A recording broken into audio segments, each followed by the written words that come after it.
Hi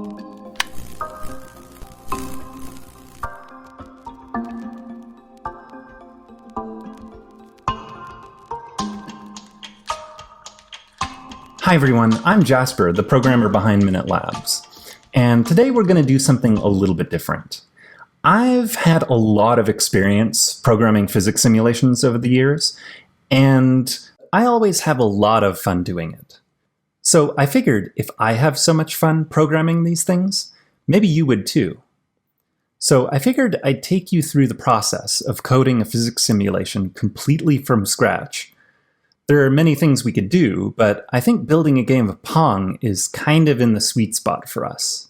It's got some fun physics to figure out, but it's only got a few moving parts. So we're going to build our own version of Pong in 2 videos. Don't worry if you're totally new to programming, you'll probably be able to follow along just fine. And if you want to dig into the details of JavaScript, you can check out a tutorial that covers the basics that I'll put a link to down below. But how experienced you are with programming is besides the point here, because this isn't going to be a tutorial on how to code JavaScript. Over the years, I've figured out how to use coding as a way of learning, and I've also picked up ways of thinking that have helped me not only to write better code, but also to organize my thoughts and communicate them better. Those are the things I want to show you today. So with that said, let's get started. We're going to be using something called play code, and this just takes away any labor to do with setting up the code to get running. So what you can do is go to the URL that I'm going to put up on the screen right now, and you will be presented with something that looks like this right here. This is a really cool tool. It's basically an HTML and JavaScript editor, and it shows you the result of your code right up front, immediately, instantly while you program. So what we're going to do is we're going to start totally from scratch, and Playcode actually presents us with a bunch of templates to get started. We're going to go with the empty template. So you can click on this empty button right over here, and it should load up a project that is completely empty. It gives you 3 different files: index.html, script.js, and style.css. And we're going to get started trying to code something resembling Pong. So step 1, we need to figure out how to draw things. And we're going to just draw a circle. What we're going to use in order to draw is we're going to use something called HTML canvas. And an HTML canvas element lets us draw shapes pretty easily and efficiently. And we're not really going to do very much in terms of HTML. It's going to be mostly in terms of JavaScript. So first things first, we're going to create a canvas element. So canvas, and I'm going to give it an ID of canvas so that I can refer back to it. And we've just created a canvas element, but it's not going to show up in this result view. So this shows us what our website currently looks like. The reason we can't see canvas is because it's totally transparent.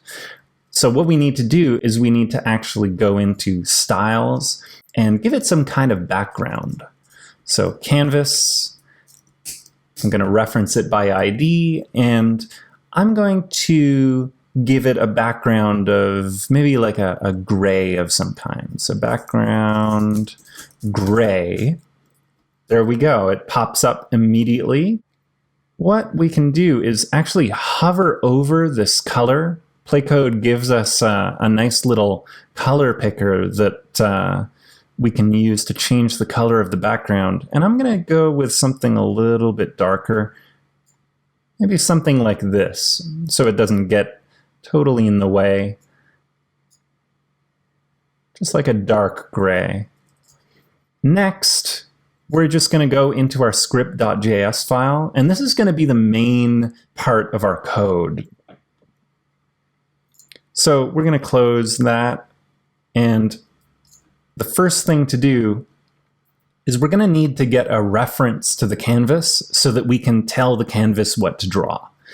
So first things first, I'm going to say I want a constant, and I'm going to call it canvas, and I'm going to get the canvas by ID, and our ID was canvas, and I'm actually going to change the width and height.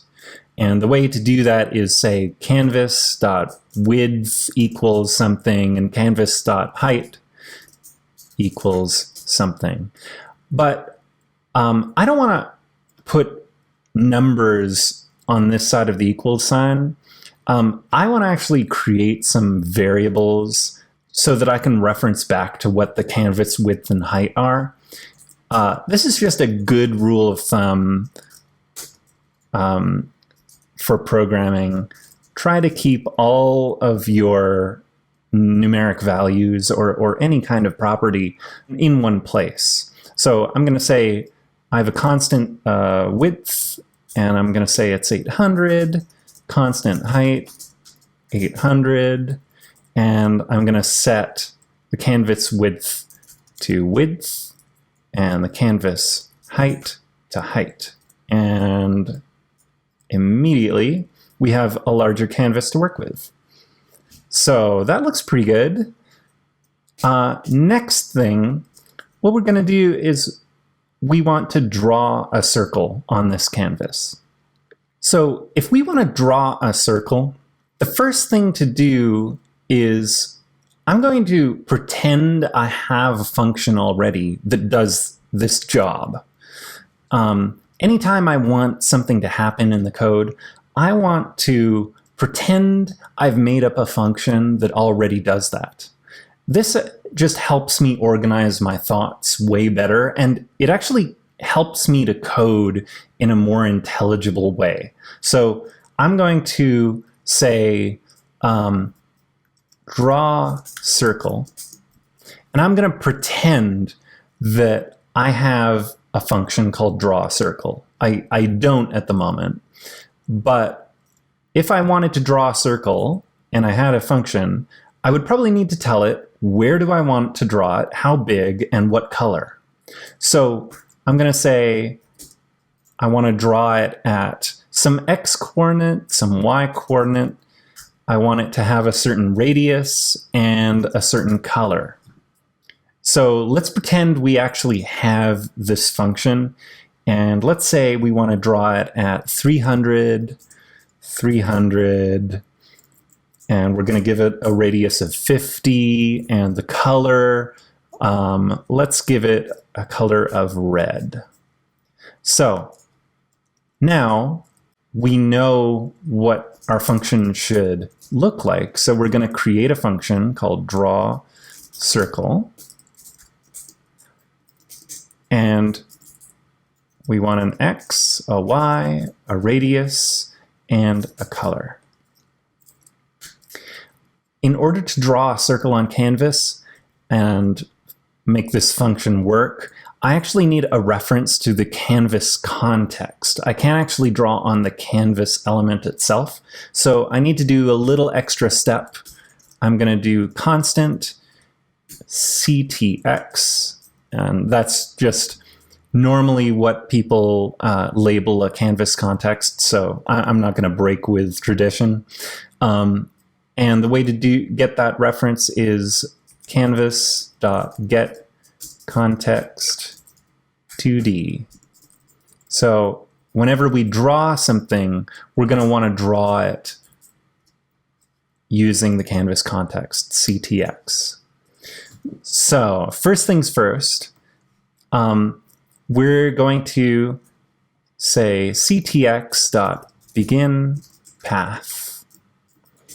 And ctx.arc is how you would draw a circle. And PlayCode is actually giving us some information about this, this function, which is actually really useful. So it's saying that it takes an x, a y, a radius, start angle, end angle, and anti-clockwise. This just means x and y are where we're drawing it, and so that should be x and y from our function. Same with the radius. And start angle and end angle have to do with sweeping out the circle. We don't have to worry about that because we just want a full circle. So we're going to start at an angle of 0 and go all the way to 360 degrees.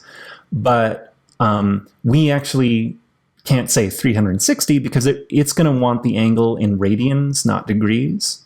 So we're going to say 2 times math.pi. And that should be good enough to draw the circle. The last thing is, well, almost the last thing is to say ctx.fill. And that, yeah, so we've got a circle now, but it's the wrong color. It's not red. And that's because we need to, at the very top, say ctx.fill style, and that should be set to the color. Perfect. Red circle at 300, 300, and it's red. Perfect. So now we could, if we wanted to, create a bunch of circles. We could change the color of our circle, and actually I'd like to do that. Let's actually change the color, and it would be great if PlayCode actually gave us a color picker in JavaScript like it does in CSS, but it doesn't. So we're going to do a little bit of a trick. We're going to go into the CSS file, and we're going to create just an empty element that says, well, let's just say empty. So this is an empty rule. There's nothing called empty in my program. This is just to give us the color picker. And what I can do is say color red. And now I can just use this to get whatever color I want. So I'm going to maybe choose a color something like this. So I can set that color, copy this value, and then just paste it right in here. Yeah, that looks pretty good. Next thing to do is we want to figure out how to animate something in a computer program. Really, what that amounts to is drawing a shape over and over again at different positions. So what we could do is create some kind of for loop and then loop over some value that changes and draws the circle in different places. But that's not really going to give us what we want. That's going to draw it so fast that it's not going to look like anything. It's not going to look like it's moving. So what we need to do is actually create something called an animation loop. And the trick behind that is we're going to make a function that calls itself after a small delay, a small time delay.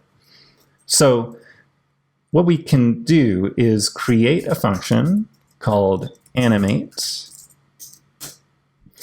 and it's going to call itself after some timeout. So call animate after, let's say, 30 milliseconds. So this is going to just loop over and over again, calling itself. And what we want to do is have a step that says draw, and we want some way of moving the circle. So see, again, I'm writing these functions as if I've made them up, but I do that before I write any kind of implementation of these functions. And that's just, it's almost like when you're trying to create an article or something, and you make an outline of the topics you want to cover, this is the same idea, but for programming. And it's just such a good idea. I really hope you take that away from this, if nothing else. So here, if I look at this function, I know exactly what's going on. It's going to call itself again after 30 milliseconds, then it's going to move the circle, then it's going to draw. So we need to make those functions. So first of all,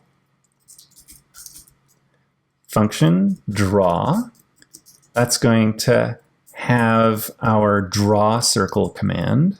So our circle disappears for a little while. And we want some sort of function that moves the circle. So the way to do this is we need to pull these values outside and create variables for them. So I'm going to create some variables called x and set it to 300, y, set it to 300 as well, radius, and we'll set that to 50.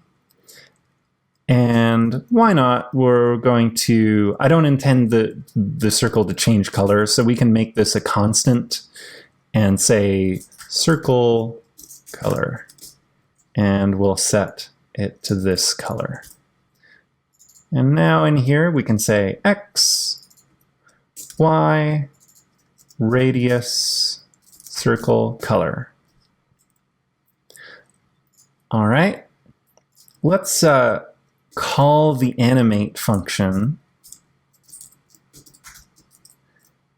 All right, so this animate function is now running and it's calling itself over and over again, but we don't notice any difference because it's just drawing the circle on top of itself over and over again. So what we need to do is actually move the circle, and what we could do is just set the x variable equal to itself plus some small amount. Let's start with 5. Let's see what that looks like. Okay. So it almost looks like a paintbrush is painting across the screen here. And that's actually just because we're drawing the circle over and over again, but we're not clearing the canvas. We're keeping the previous drawing. So what we need to do is in our draw command, we should have a step that says clear canvas first, so that it clears the canvas, then draws the circle again. So let's make that function clear canvas. And the way to clear a canvas is to say cpx clear rect 0, and again play code is helping us out here, 0, 0, the width of the canvas and the height of the canvas. Ooh, that's fun. So we've got this circle moving to the right here. That looks pretty good. So let's try it. Let's play this again. It looks a little bit jagged. Let's see if we can reduce the timeout to make it look a little bit smoother. So we have 20 milliseconds, 10 milliseconds. So, and just for comparison, let's try 80 milliseconds. That's really jagged. You can really see the different frames. Something to notice is that as we reduce this time delay, the time in between frames, it's getting smoother, but it also speeds up the motion of this circle. So what we need is a way to change this time between frames without changing the speed of the circle, so that we have a little bit more control over our parameters here. So what I'm going to do is I'm going to just pull this value out and call it dt. So this is going to be our time in between frames. I'm going to create a constant for it, dt, and we'll set it to 20 for now. So the reason our circle speeds up when we reduce the time between frames is because we're moving it by the same amount every single frame. So if we're drawing frames more quickly, so more frames per second, then it moves the circle more times per second. So what we need to do is we need to get a way of being able to reduce this time out and also reduce the amount that we're moving the circle by. And an easy way to do that is to just take this dt variable and multiply it by this 5 here. And at the moment, it's really going super fast, but that's because we're doing 5 times 20, which is a lot. We're moving our circle by quite a lot. So let's change this 5 to something like 0.1.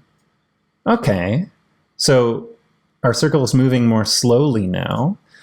And if I change this dt to 80, it's jagged, but it looks like the same speed.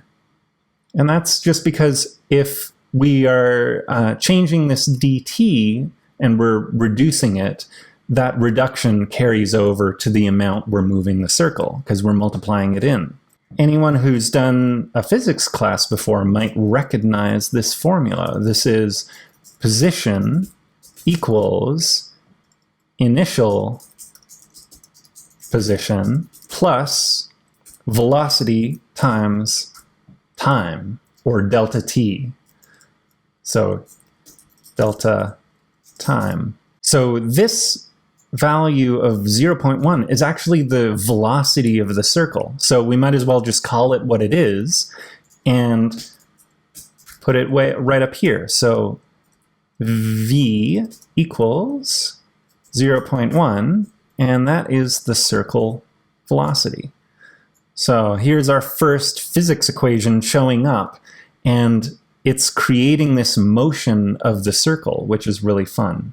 What we'd like to do now is move it in more than one axis. At the moment, we're only moving it horizontally. So if we want to move it vertically, we need to change the y position. So what we need to do is copy this equation and change the x's to y's. And there's a little trick that is really useful, and this is kind of standard for code editors. If I select this X and hit Command D or Control D on Windows, I can get multiple cursors here. Do you see this? I have 2 cursors every time there's an X. So I'm just selecting X, Control D, and it'll select all of the future occurrences of X. So now I can just say Y, and we have an equation for the Y component.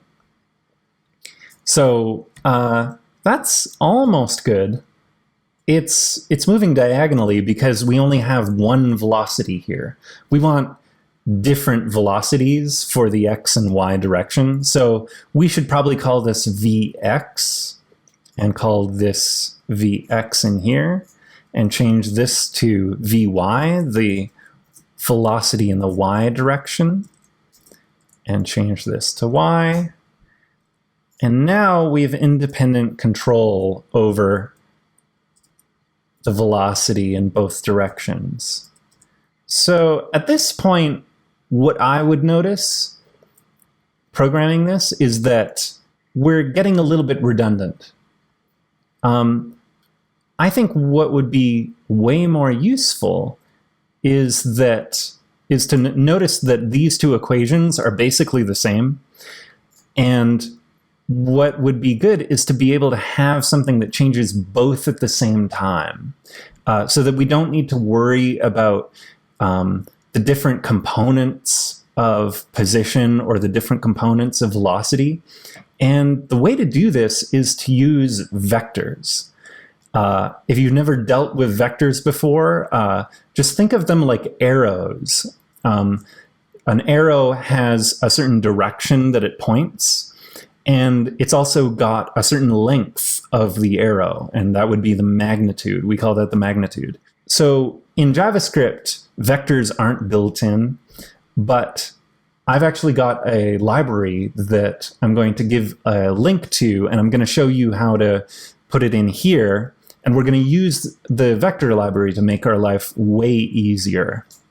For some reason, PlayCode doesn't let me put an external third-party library in here. So we're just going to do something a little bit of a hack, but it's pretty standard anyway. And we're just going to paste in some code into the HTML to include the vector library. You can just copy what I'm going to put right here. And I'll also give you a link to the library itself in the video description, so you can copy this URL directly from there if you want. So now we should have access to this vector library. And I'm not going to go through all of its details. That's not important at the moment. We're just going to use it to create vectors to represent the position of our ball and the velocity of the ball. So the way to do that is we're going to go back up here, and we're going to say we're going to create a variable called position, and we're going to say it's a vector and set it to 300, 300. So that's the X and the Y component. And we're going to do the same for velocity. Velocity equals 0.1, and let's say 0.2. The next thing to do is to use this position to draw the circle. So instead of X and Y here, we should do position.x and position.y. So now our circle has stopped moving, and that's because we're not changing the position vector at the moment. It's just 300, 300 all the time. So we need to go back into our move circle, and we're going to use a vector equation. If we wrote this out in a math class, it would basically look like these equations right here. It would just look like one of these. But we can't actually write it like that in JavaScript. Some other languages let you do that. But in JavaScript, we have to use a little bit of a different form. So the way to do that is we have to say that position, we're going to call the add function. And what we're going to add to the position is a value of velocity times dt. There we go. And that is it. That is the same equation, just written out using vectors. So let's play that again. Yeah, looks pretty good. So we can actually just delete these unneeded variables now. And that makes everything so much cleaner. Ah, that's so satisfying. Every time I condense my code, it's one of the most satisfying things in life. So now we can have a little fun with this. We can control the velocity. We can set a negative to make it go up, positive to go down. And I should mention that the reason for that, in case some of you are confused, positive in the Y direction is actually down. That's just a convention for HTML canvas. So in a normal, math class, or if you were drawing a graph, you would usually have the x direction incrementing to the right, and that's the same, but you would have the y direction incrementing upwards. We just have that flipped here. It's not a big deal, you get used to it, but just something to keep in mind. So it's pretty cool what we've got right now, but the circle sort of just goes right off screen pretty quickly. It'd be really fun to have it bounce off of the walls. We're going to need to have it bounce off of some of these walls anyway when we start making Pong, so we might as well do that right now and have a little bit of fun. So we want to figure out a way of reflecting the ball once it touches one of the edges of this canvas. The way to do that is to monitor the position of the ball, and when it gets to one of the edges, we flip a component of the velocity vector. So, for example, if it's moving downwards, we want that velocity vector, the y component of it, to flip and keep the x component the same. So what we should do is set up a function that is right after move, and what it should do is it should check the edge collision. So let's call it check edge bounce. So that function is going to check every single frame to see if the circle's hit an edge, and if it has, we're going to bounce it off. So we need to create that function check edge bounce. All right. So what we want to do is we want to figure out when does the circle actually hit an edge. And I'm going to just take away this move circle call right here to just keep it in the same place for now. If I move the position all the way to the height of the canvas, we can see that it overlaps. That's because the position is from the center of the circle. So what we need to do is subtract the radius, which I should probably put the radius up here. So if we subtract the radius, that is when the circle is just touching the edge, this bottom edge of the canvas. So if we check to monitor the y component of position and see if it's bigger or equal to this, that's going to be when it bounces off the bottom. So let's add a little if statement and say if position.y is greater than or equal to height minus radius, then it's going to bounce. So if it bounces, we want to flip the velocity in the y direction only. So the y component. The way to do that is to just say velocity.y equals minus velocity.y. And if you're wondering how I'm typing so fast, it's because I'm hitting tab. That's another standard thing in code editors. You can autocomplete by hitting tab, and that should autocomplete keywords or built-in functions. So now we have our check edge bounce, and if we set this to be 300 again and move our circle, this should work and it should bounce off. Wow, perfect. That's so satisfying.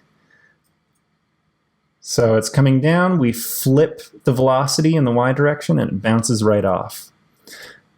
And all it took was this little bit of code. So all we need to do is do this 3 more times for the other edges. So let's do it for the right edge. The right edge is going to be in the X direction, so we can copy this, paste it, and instead of Y, we want X. So I'm going to do that little trick again. I'm going to highlight .Y and hit Control D, and it's selected the things I want to change, and I can do backspace, X. And I should change this to width, even though they're the same. I'm going to keep it accurate. And there it is. Bounces off the right edge. So let's go ahead and do this for the top edge. And I should actually copy this. And at the top edge, it's going to be 0 plus the radius of the ball. And it's not going to be less than, greater than or equals, it's going to be less than or equals. So if the Y position is less than or equal to the radius, then it's going to bounce off of that top edge. So let's see that in action again. Oh, so satisfying. We don't need this 0 here. And last but not least, we do it for Y. I should just copy this and set this to less than or equal to radius. All right. Let's see it.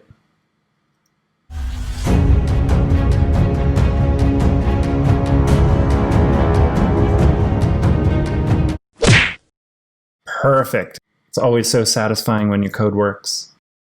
So what I'm going to do is I'm going to clean up some things. I'd like to move all of this stuff that happens every frame, and I'm going to put it in its own frame function. I'm going to say I have a function called frame, and I'm going to put all of this inside of that, and then just call frame.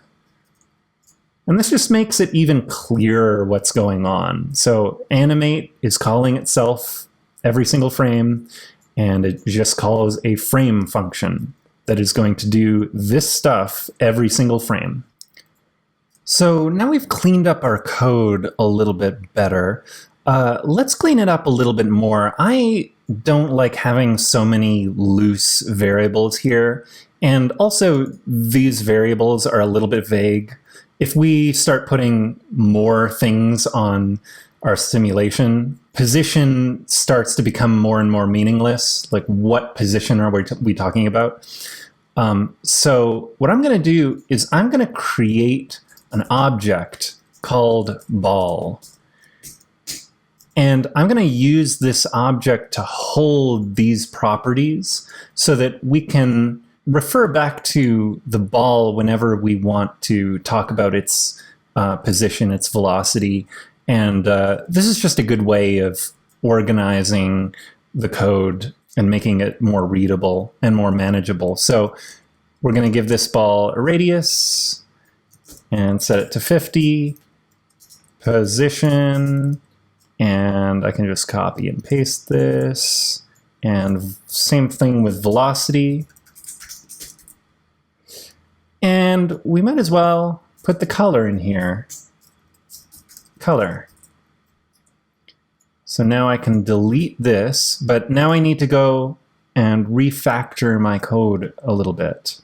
So where it says position here, I can hit Control D, select all of these positions, and say ball.position. And same thing with velocity. And we're going to say ball.velocity. So next thing we need to do is the radius. So everywhere it says radius, we want ball.radius and then ball.color. Perfect. So That is looking pretty good. That just makes things a little bit cleaner. The next thing we could do is we can start adding the paddles to actually hit the ball back and forth. In order to start making paddles, we're going to need to use a little bit more vector math. And if you've never done that before, don't worry about it. I'm going to give you a little bit of a crash course in how to do math with arrows. But the reason we need to do that is, even though the idea is really similar to the same way we have the ball bouncing off of the edges of this canvas, it's a little bit more complicated because the paddle only has a certain length to it. And when it hits one of the corners of the paddle, the ball has to actually bounce in a different way. We could cut corners there and sort of do something easy, but I actually think it's really unsatisfying to do it any other way. And it would actually be a little bit more complicated to code, oddly enough. So next time in part 2, we're actually going to start with a little bit of a crash course in vector math, and we're going to use that to build the paddles up and finish our game of Pong. So I'll see you there.